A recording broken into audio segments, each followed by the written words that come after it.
তো হ্যালো বন্ধুরা, শুভ দুপুর। সবাই কেমন আছো? আশা করছি ভালো আছো। তো আমি একটা তোমাদের সামনে ছোট্ট মিনি ব্লগ নিয়ে আসলাম বশিষ্ঠ মন্দিরে। আর বশিষ্ঠ মন্দির থেকে ভাবলাম এই বশিষ্ঠ মন্দিরে ঘুরে টুরে গণেশ মন্দিরে ভাবলাম অনেকটা দূরে হেঁটে আসি। গণেশ মন্দিরটা অনেক পরিমাণে বড় মন্দির, আর এই তাই এখানে গরমে মানে ভালো লাগছিল না। হেঁটে হেঁটে দেখো এখানে মানে পরিমাণে গরম লেগেছে, তাই গাড়ি বাইক কিছু ছেলে মেয়েরা বললো শুধু হেঁটে যেতে হয়। তারপর গরমে কি বলবো, ভাবলাম আমার দাদাভাইকে বললাম আইসক্রিম খাবো।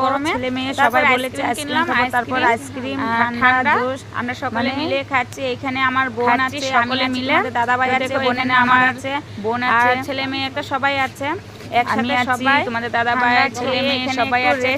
তারপর আবার হাঁটতে শুরু করে সবাই মিলে আবার চললাম। হেঁটে হেঁটে যাচ্ছি গণেশ মন্দিরে। এখন গণেশ মন্দিরটা বিশাল বড়, অনেক ভালো লাগছিল এখানে গিয়ে। তোমাদের কাছে শেয়ার করব। দেখো আমার ছেলে মেয়ে সবাই দেখে দাও, ভিডিওটা অ্যাকসেপ্ট না করে আবার হাঁটা শুরু করে দিলাম। তাই ভাবলাম তো ভিডিওটা অনেকদিন হয়ে গেল, জানিও বন্ধুরা। আর ভিডিওটা আমি আপলোড করে নাই, একটু তারপর আজ ভাবলাম এই ভিডিওটা এখন রাখছি। টাকা ছোট বড় ভালো মন্দ সবটাই তোমাদের কাছে শেয়ার করি আমি। তারপর ভিডিওটা কেমন হয়েছে